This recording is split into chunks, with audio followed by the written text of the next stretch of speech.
Well, hello and welcome to Bowtie Life, where we talk mostly about life in the garden. I'm Bowtie David. We live here in Destin, Florida, now Zone 9B, with the new map updates, but that doesn't really matter for these crops. Just kind of gives you an idea of how far south we are here in the panhandle of Florida.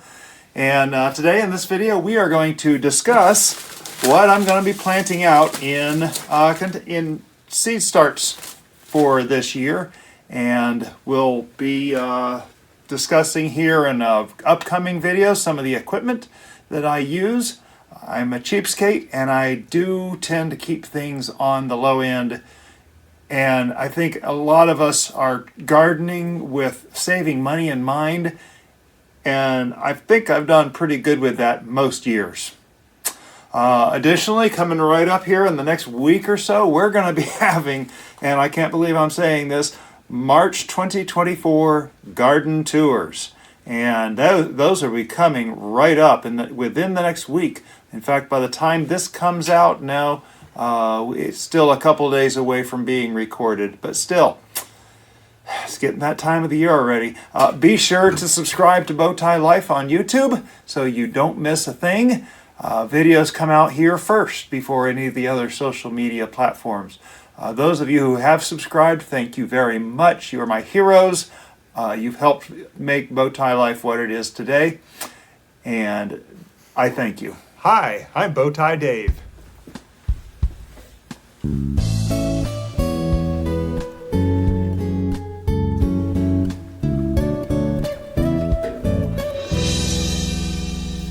So as I said before the opening video sequence, I wanted to talk briefly about some of the things I'm going to be planting in the garden, in seed starts, and what I'll be growing this year.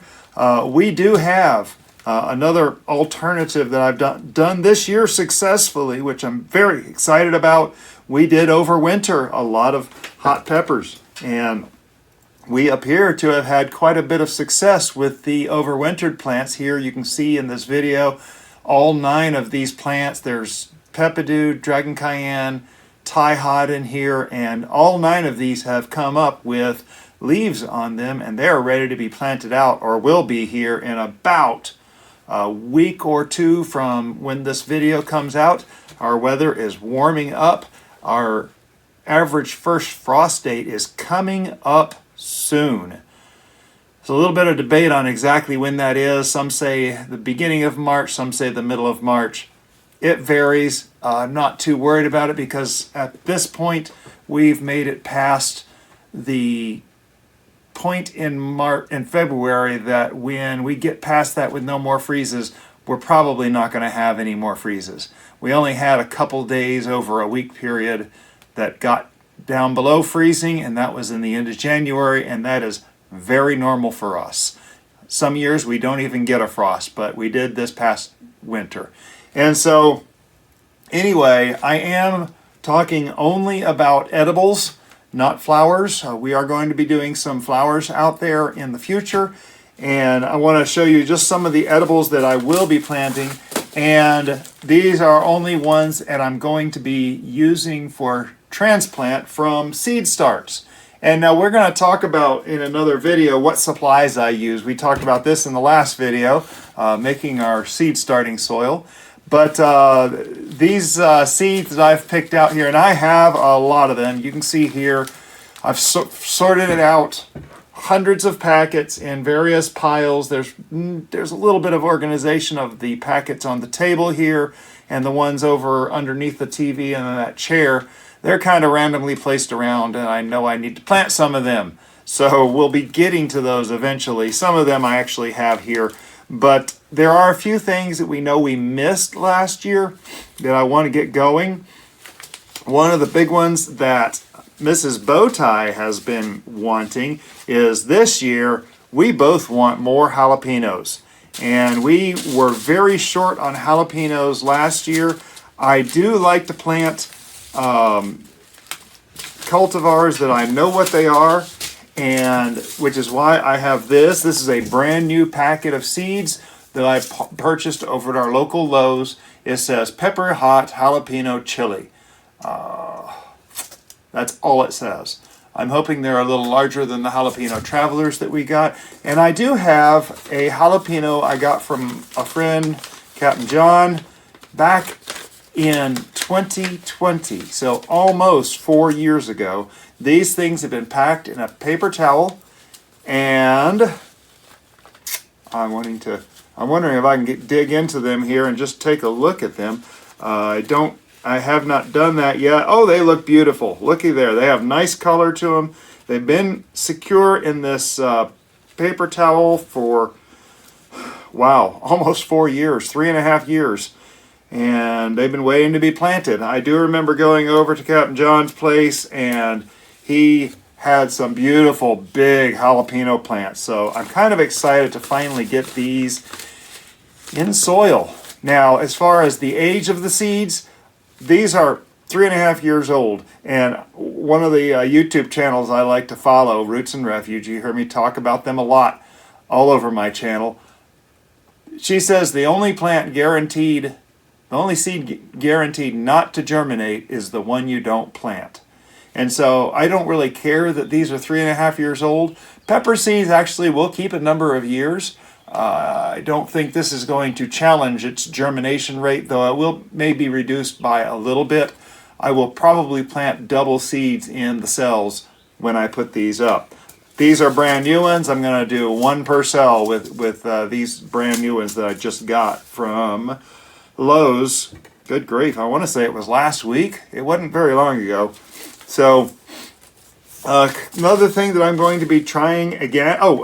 Let's stick with peppers while we're talking about them.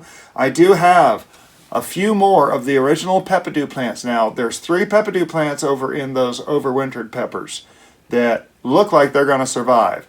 And so I may not need more, but we did like these Peppadews. They are good. They're not very spicy, but they have a good taste. And I know I've got 3 good seeds in here, and it's 3 other seeds that I have questioned whether they're going to germinate. So what we'll end up doing is we'll plant all 6 of these in a 6-cell tray, one of these things here. And we'll discuss these supplies here in the next video. But I got these from Chili Chump. Very excited to try planting the rest of these and seeing what we can get. More peppers that we're going to be doing. Okay, so this past year we really finally got the peri-peri fermenting.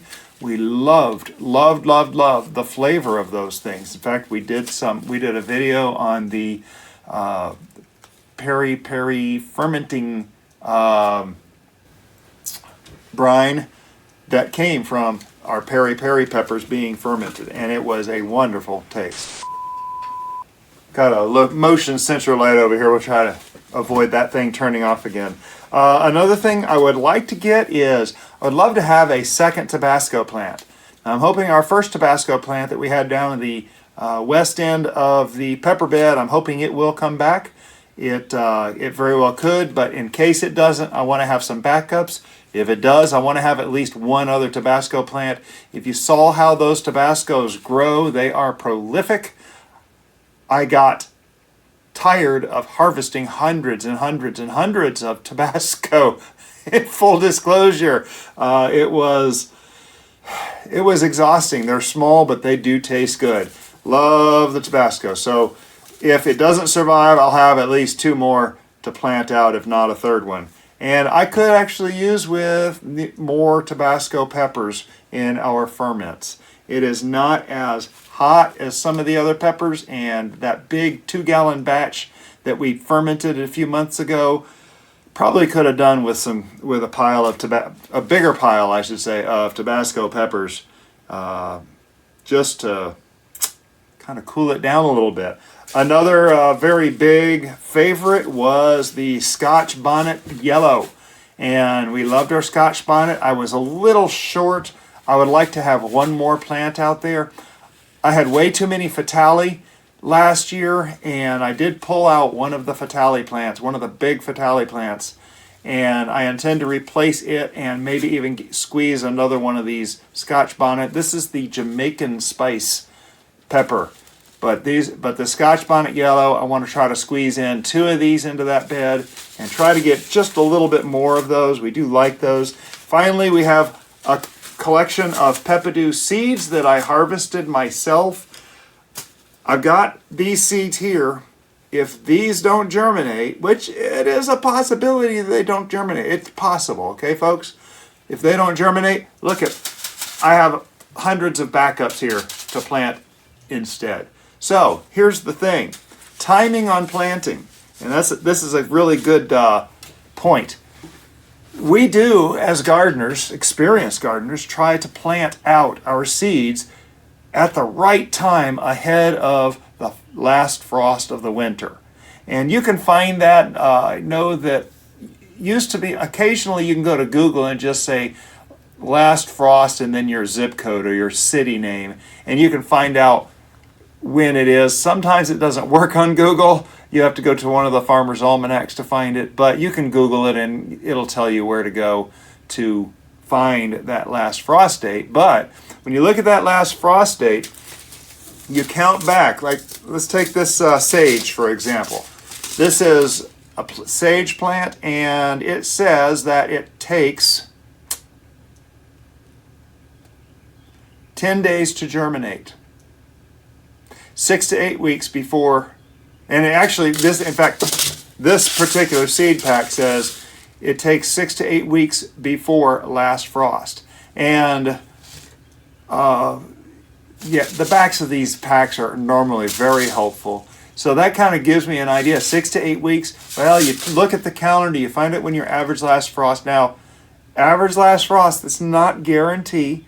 That average last frost is the point at which, in the past, 50% of the years had their frost on or before that date. It's a rule of thumb. I know some people will take that average frost date and add another week or two to it and calculate from that new point. They will go in there and say, like, if the average last frost is March 1st, they will count March 15th as the average last frost. And then they'll count 6 to 8 weeks back from that point, guaranteeing success. Now, we do live in Florida. We've been here 7 winters now, and I have a pretty good idea of how the winters go here. They say our average last frost is somewhere the beginning of March. In all reality, I could have planted these out in the beginning of January into the seed starts, and so that it's ready in the beginning of March to go right out in the garden. So you got to kind of play around with those a little bit. You're running a risk. One of the biggest mistakes I've heard recently is that seed starts get planted too early. And it's not really a huge risk. If you plant them too early in these little seed starts that we're going to talk about in the next video, you just need to up-pot them into something larger. And if you really planted them out too early, you may need to up-pot them to something slightly larger than that. Then you might have to scavenge for bigger pots to plant things in. I have scavenged a whole bunch of pots off the side of the road. Great place to scavenge free pots for this purpose. Not for decorative stuff, though. I've gotten a few decorative things. But, yeah, so if you plant too early, it just means you're going to have to up-pot a little bit. And we're going to talk about that here as the season progresses, because I guarantee you we're going to be up-potting something. And the whole process is about the same. But, so yeah, sage. This is sage from Seed Savers Exchange, and it has on here a date that it was packed for. This was packed for 2022. That means this seed was harvested sometime in 2021 for the year 2022. That is not an expiration date. As I already said, the only seed guaranteed not to germinate is the one you never plant. Don't just be throwing away seeds because that date is a little older. It says here, sell by October 31st of 2022. Doesn't mean it's not an expiration, folks. Don't think of it as an expiration. That is just legally when the stores and the sellers can sell that by. It's a government thing. Rules keep things fresh, so they're not having the possibility of selling seeds that are really old. Some of you may remember, if you watch, we planted some lettuce and spinach seeds that were 20 years old from my mom. She had given me, and we actually had some of them grow. It was very cool. We actually ate lettuce off of 20-year-old seeds. So don't just be throwing away seeds because they have an old date. Another thing I'm going to be planting out is Genovese basil. And the basil, I like having the basil in the garden. We actually don't eat a lot of basil ourselves, but it's really good for the pests, for the keeping things away, and for attracting pollinators. So I do like having plenty of basil around. I will have half a dozen to a dozen plants in the yard, all spread out in various areas, just because of the benefit of having basil.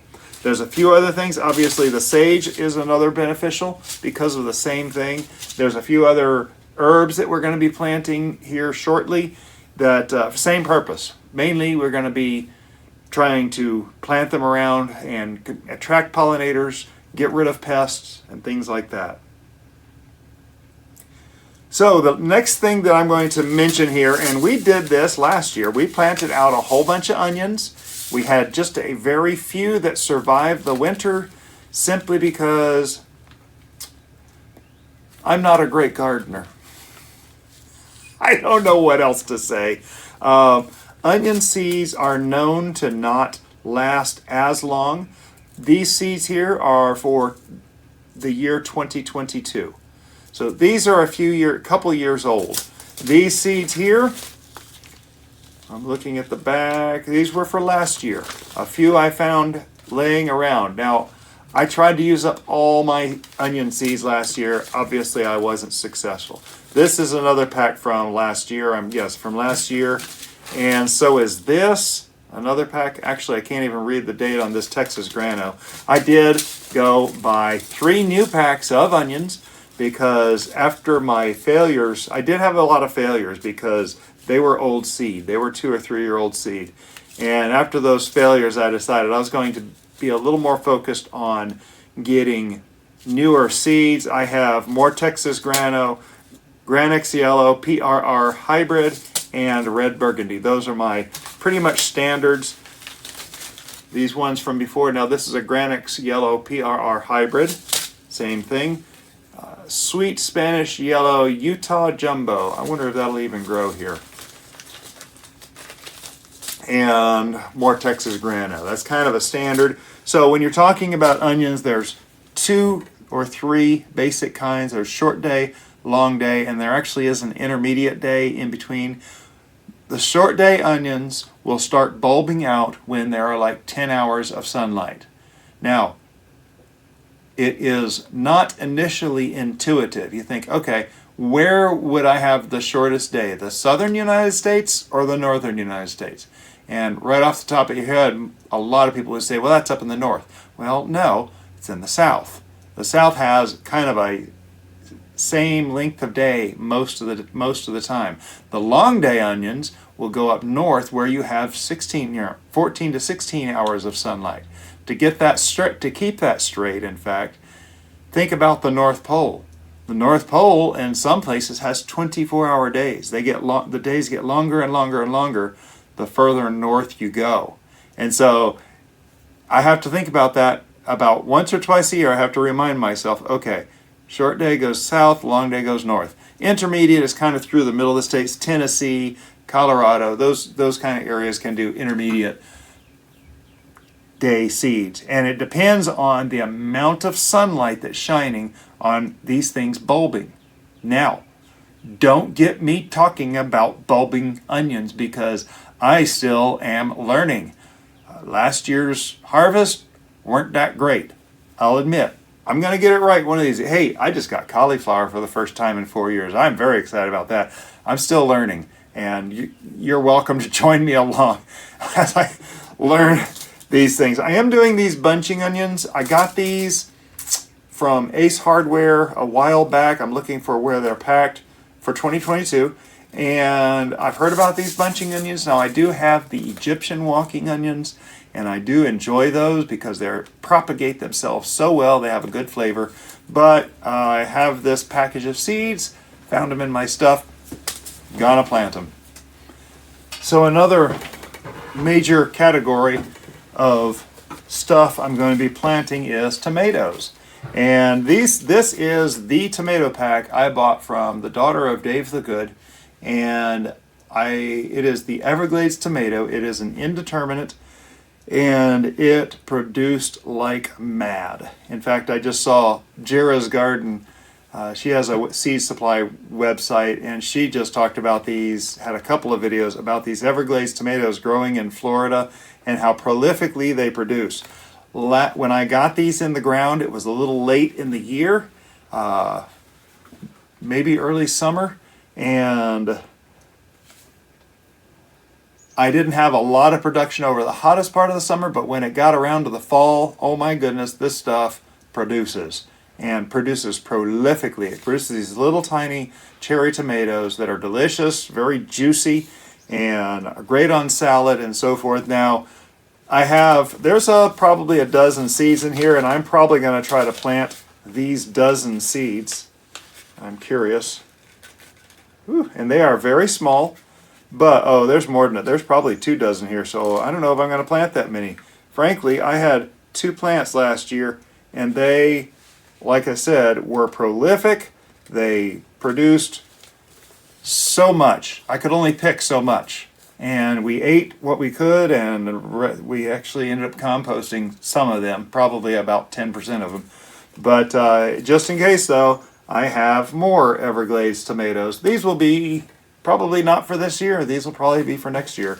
But yeah, the Everglades tomatoes here in Florida, oh my goodness, prolific producer.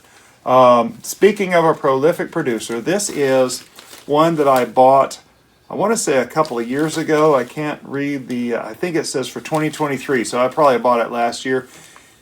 Nope, that's not the one. There it is. This is another cherry tomato. It's called Jelly Bean Hybrid, and I bought this, for last year.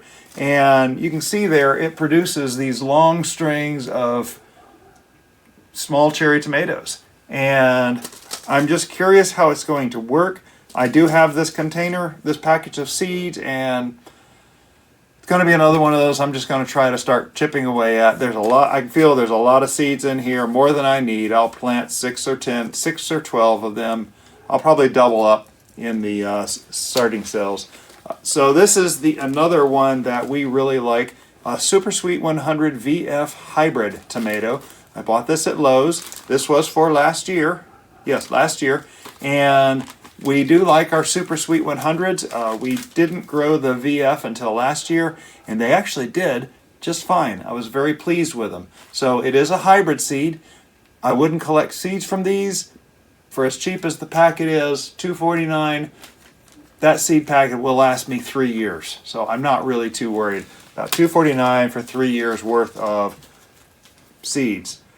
There's another tomato here, a Dr. Carolyn White tomato. It was a bonus packet from Texas Peppers. Texas Hot Peppers, is that the name of the site? And I don't have my glasses on me. But they just sent me a few free seeds. I'm going to go ahead and use these and see what happens. Dr. Carolyn White tomato, bonus. I'm going to try these Roma tomatoes again. Now we did a Roma VF, and if I can find that, I'm going to plant those as well.